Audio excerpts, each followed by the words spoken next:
नमस्कार. बोलता विषयमध्ये आपले स्वागत. आज आपण बोलणार आहोत ते ऑइल डील विषयी.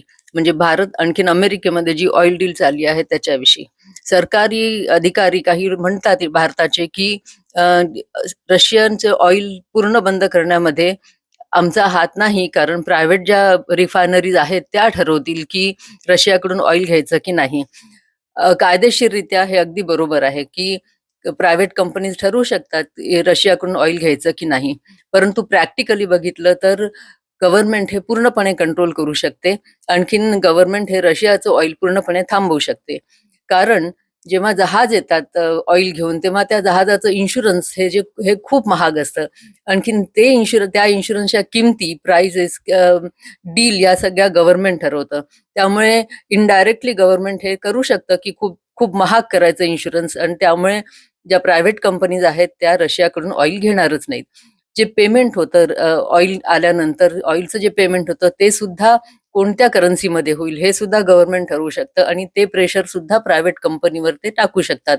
त्यामुळे खरं तर लीगली जरी म्हटलं, की प्रायव्हेट कंपनीजवर डिपेंड करतं, की तुम्ही ऑइल कुठून घ्याल, तसं जरी असेल तरी सुद्धा गव्हर्नमेंट हे कंट्रोल करू शकतं.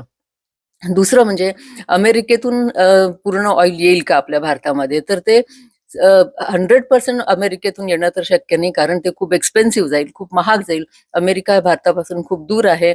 आणखीन त्यामुळे भारतात ऑइल आणणं हे डेफिनेटली खूप एक्सपेन्सिव्ह जाईल. आणि दुसरं म्हणजे अमेरिकेचं जे ऑइल आहे ते जरा जड आहे. भारताच्या ज्या रिफायनरीज आहेत बऱ्याचशा, सगळ्या नाही पण बऱ्याचशा ज्या रिफायनरीज आहेत त्या हल्को ऑइलसाठी आहे. त्यामुळे समजा अमेरिकेकडनं सगळं ऑइल घेतलं तर अर्थात त्याच्या मशिनरीजमध्ये बरेचसे चेंजेस करावे लागतील, नवीन मशिनरीज आणाव्या लागतील तिथे, तर ते सुद्धा एकंदरीत एक्सपेन्सिव्ह जाईल. मिड ईस्टर्न ज्या कंट्रीज आहेत, जसं सौदी अरेबिया म्हणा, कुवेत म्हणा, तिकडनं ऑइल खरं तर आपल्याला खूप स्वस्त पडतं. परंतु ह्या देशांमधून भारतात जेव्हा ऑइल येतं तेव्हा ते समुद्रमार्गी येतं, आणि तो एकच मार्ग आहे. आणि त्यामुळे त्या मार्गामध्ये जर अडथळे आले तर अर्थातच ऑइल हे भारतात येणार नाही, आणि त्यामुळे भारताला खूप मोठ्या प्रॉब्लेमला फेस करावं लागेल. त्यामुळे भारत हे पूर्णपणे मिड ईस्टर्न देशांवर सुद्धा अवलंबून राहू शकत नाही. तर आता रशिया, मिड ईस्टर्न आणखीन अमेरिका, ह्या 3 देशांची अशी परिस्थिती आहे ऑइलची. व्हेनेझुएलाचं अर्थात गव्हर्नमेंट म्हणते, की एप्रिलपर्यंत व्हेनेझुएलामधून ऑइल येईल. तर अशी डील तर झाली आहे, पण व्हेनेझुएला खरंच तयार आहे का हे ऑइल देण्यासाठी, हे अजून स्पष्ट झालेलं नाही. कारण व्हेनेझुएलामध्ये खूप ऑइल जरी असेल तरी सुद्धा अं, ते रिफाईन करायला, ते काढायला जी मशिनरी लागते त्याच्यात खूप मोठी इन्व्हेस्टमेंट लागते. आणखीन व्हेनेझुएला हे अजून तयार नाहीये. आधी काही इन्व्हेस्टर्स आले होते, परंतु काही कारणांनी, पॉलिटिकल कारणांनी ते तिथे पूर्णपणे इन्व्हेस्ट करू शकले नाही. तर प्रोजेक्ट बंद पडला होता. तर आता हे सगळं इतक्या बराबर होईल का? या सगळ्या ॲक्शन्स इतक्या पटापट घेतल्या जातील का? अमेरिका व्हेनेझुएलाला मदत करेल का? हे सगळं आता बघायचं. पण एकंदरीत ट्रम्प जे म्हणतात, की ऑइल आता रशियाकडून बंद होईल.